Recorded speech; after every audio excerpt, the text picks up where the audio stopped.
It's time for another amazing chemistry video with Mr. Stapleton, proudly sponsored by Farming and Nice Coffee. Hi guys, welcome to the next video on naming organic molecules. Today I'm going to be starting to fly through different functional groups. Hopefully you've watched the first two already with your basic alkanes, alkenes, alkynes, and then your alcohols as well. And basically the processes are exactly the same. So go back, review those if you need to, but you go through where you identify your functional groups, look at the longest carbon chain, and then start naming your sub-branches after you've done that with your naming of your functional group. So I'm going to start off by looking at aldehydes. Okay. Now, if you don't know about aldehydes, all right, what you're going to be looking for is this. Okay. They have a carbon double bond oxygen with a hydroxyl on them as well. Sometimes, if you see it in the condensed structure, you'll see it written this way: CHO. Okay. And when you're naming them, you finish them in A and AL, anal. Okay. So if you've got prop anal, meth anal, hex anal, okay, it's a terminal functional group, so you don't need to number where it is because it's always at the end. So I'm going to show you some examples of that. So this is the first one. Okay, I'm going to be looking at. Okay, actually I'll use two of these together in a minute. All right, but this one, this is a very, very common one. Okay, it's got two carbon atoms, so it's F.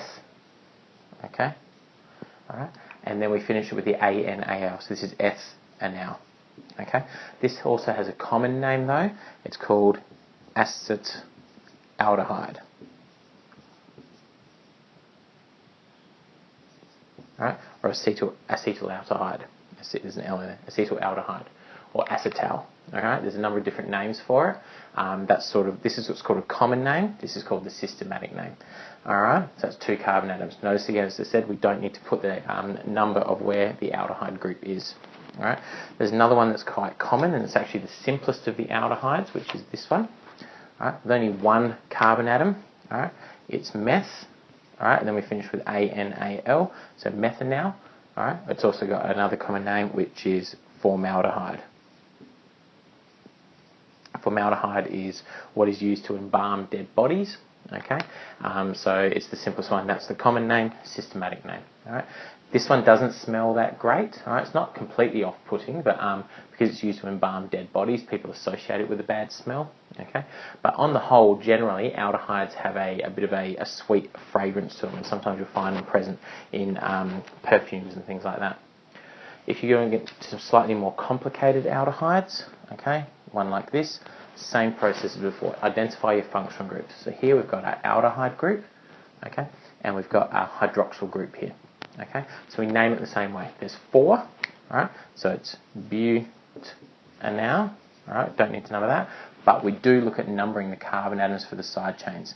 Always start with this. This is a terminal group, which means it's always on the end. So we start our numbering there. 1, 2, 3. So on the third one, we've got a hydroxyl. So it's 3 hydroxy butanal. Okay, so same sort of process as before. I'm not going to go through more of them, but anytime you see it, if you see that aldehyde group on there, that determines your name. Start your numbering from there.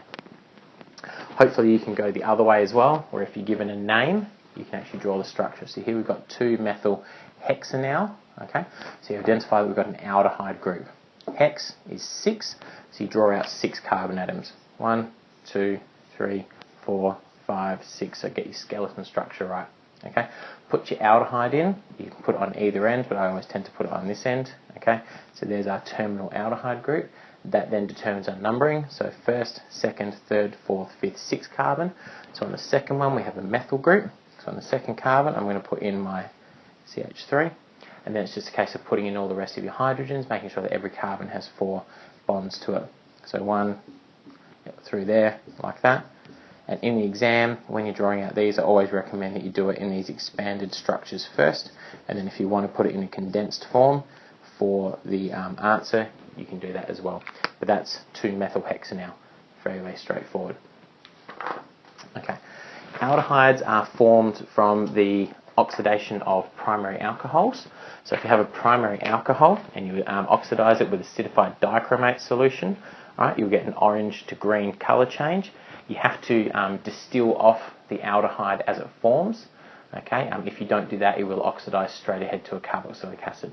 Okay, so next one we're going to be looking at is carboxylic acids, which is the product you get if you don't distill off your aldehyde. Have a look in the notes videos I put together on some more information about that. Okay, so carboxylic acids is what we're going to be looking at. Okay, and they've got this sort of general structure for their functional group. So C double bond O and OH this time as well. These can hydrogen bond. All right, this is a very, very polar functional group here. All right, this carbonyl C double bond O is very, very polar. What it does is it draws electron density away from this oxygen, all right, which makes this oxygen to hydrogen bond very, very polar. Now what that means is that this hydrogen bonding that occurs within this is very, very strong, which means that carboxylic acids have very, very high melting points and boiling points. Okay, we end these with anoic acid.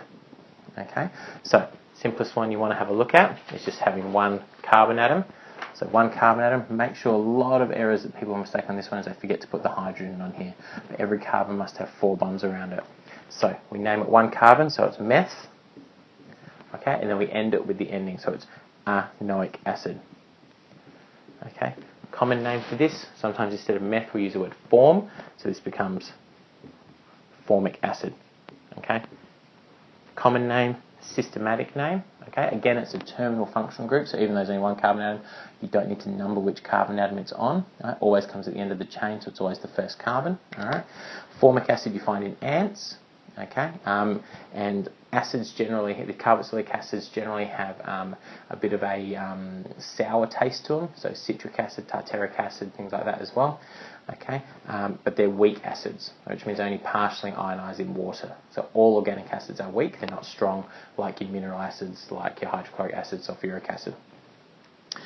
Next one we're going to be looking at is the second one in the series. Okay, so there's 2 carbons in this one, so this is F. Okay, and again we end it in anoic acid. Okay, this has 2 names to it as well. This has what's called acetic acid as a name.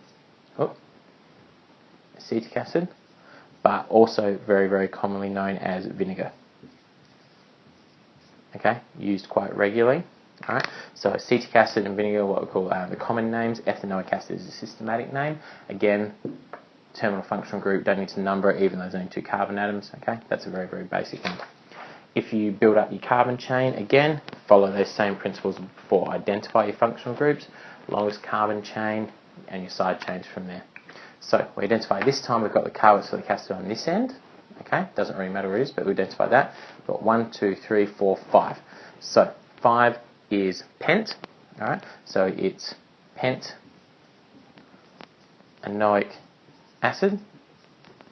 Okay, and then we identify what else we've got. We've got 2 chlorines and we've got a hydroxyl group. Oh, and I'm actually missing a hydrogen on that one. So I'm actually going to draw that in, sorry.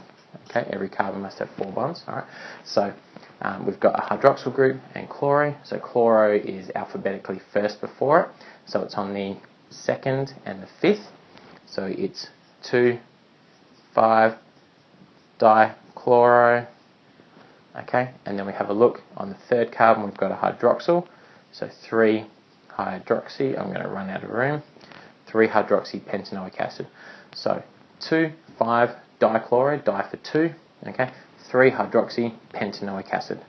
Okay, so you do it exactly the same naming as you would the other ones, and your carboxyl group here, which is your terminal functional group, determines your numbering for your carbon atoms. 1, 2, 3, 4, 5, like that.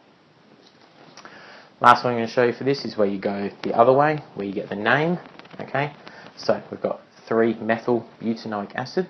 So but means 4.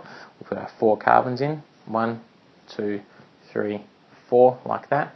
End it off with your carboxylic acid group. This determines our numbering, so this is the first one. 1, 2, 3, 4. So on the 3rd one, we have a methyl group, so CH3. Remember your sloppy bonds, hopefully you've been paying attention, I've been going through. Carbon to carbon, not in the middle or to the hydrogen. Okay, put the rest of yours hydrogens in to give 4 bonds around every carbon, just like that. And that's your 3-methyl butanoic acid. These are formed from oxidation of primary alcohols. Okay, so if you oxidize them with acidified dichromate solution, you get an orange to green color change. Okay, but the dichromate oxidizes it, adds extra oxygen into your alcohol. It goes aldehyde, then carboxylic acid. All right, so this is your final product. You can test for this by adding some bicarbonate solution. All right, and it will effervesce because it's an acid. Remember, it's a weak acid when we're going through and determining our pH, so you wouldn't expect there to be a high concentration of H+. Last one I'm going to do is following on from oxidation of alcohols. If you have a secondary alcohol, you oxidize it to a ketone. Okay, so with ketones, the functional group you're looking for is this one. It's a carbon double bond oxygen in the middle of the chain. Okay, and we end it in anone. So we're just going to start with the very, very first one. Obviously, this is in the middle of a chain. If you have a hydrogen on this end, you would make it an aldehyde. So you have to have a carbon here and a carbon here. So the very, very first one in the series that you can have is actually this one. So we've got 3 carbon atoms, so it's prop. Right, and then we finish it off with anone. So that's propanone. It does have a common name, and this is where some people get a little bit confused sometimes. Normally, when we use the term acete, all right, we substitute it for ethyl.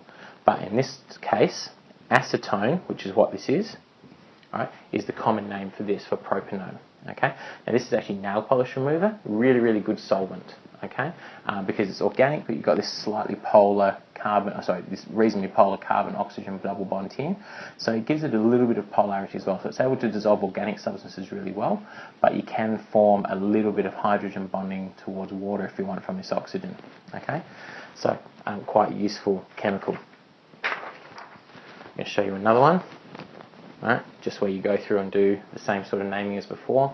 Identify your functional groups. Here we've got a ketone and we've got some hydroxyl groups.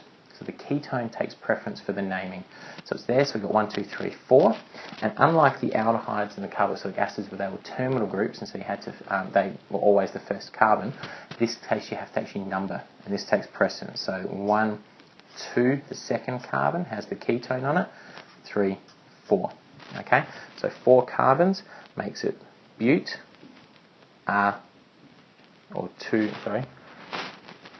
bute 2-one. Oh, didn't name it right properly, sorry. All right.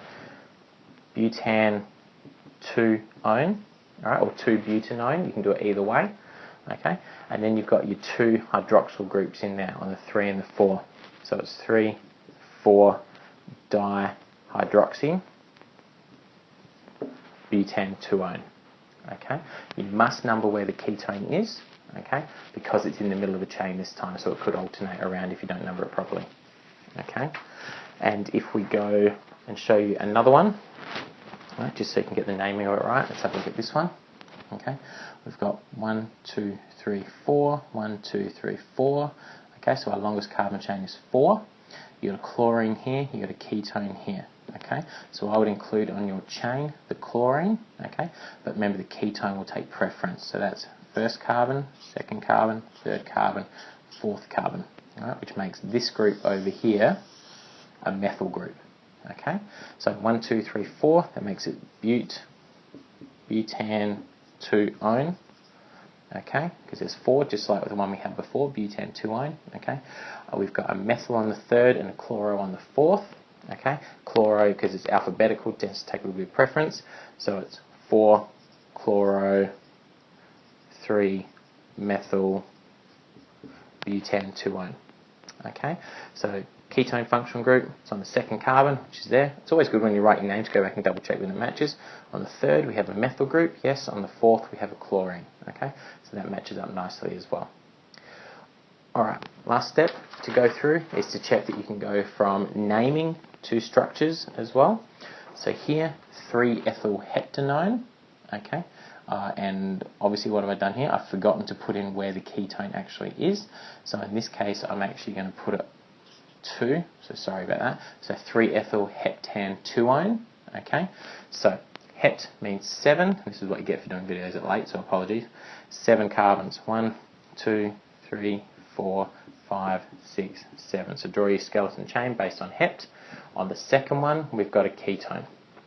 Okay, so the second one there we put a ketone in. Okay, on the third one we have an ethyl group. So that's a CH2 CH3, or you can also do it as C2H5, up to you. Okay, now this is a good one to show you, because if you go by normal longest carbon chain first, so you go 1, 2, 3, 4, 5, 6, 7 that way, or 1, 2, 3, 4, 5, 6, 7. So it's important in this case that because you've got this ketone in here, that your carbon chain is this way and not that way. Okay, hope that makes sense, so you name it. Alright, so you've got that in. Alright, second one's got the ketone, third one's got an ethyl group. Now you can put in your hydrogens around each of your carbons to make sure you've got 4 bonds. Okay, don't leave one off in the middle there. Another hydrogen, hydrogen, like that. Okay, check, it's all got 4 bonds, yep, it's all good. Check it matches your name, second carbon, ketone, third carbon, ethyl group, yep, it's done. So that's 3-ethyl heptan 2O. Alright, hope this has helped you. I've gone through 3 aldehydes, carboxylic acids and ketones. My recommendation is you go back through, you pause it just before I say write the name or draw the structure for them. Check you can do it, make sure it's correct. Okay, hopefully it's helpful. Next video I'm going to put together will be on esters and some of the reactions as well. Thanks guys, see ya.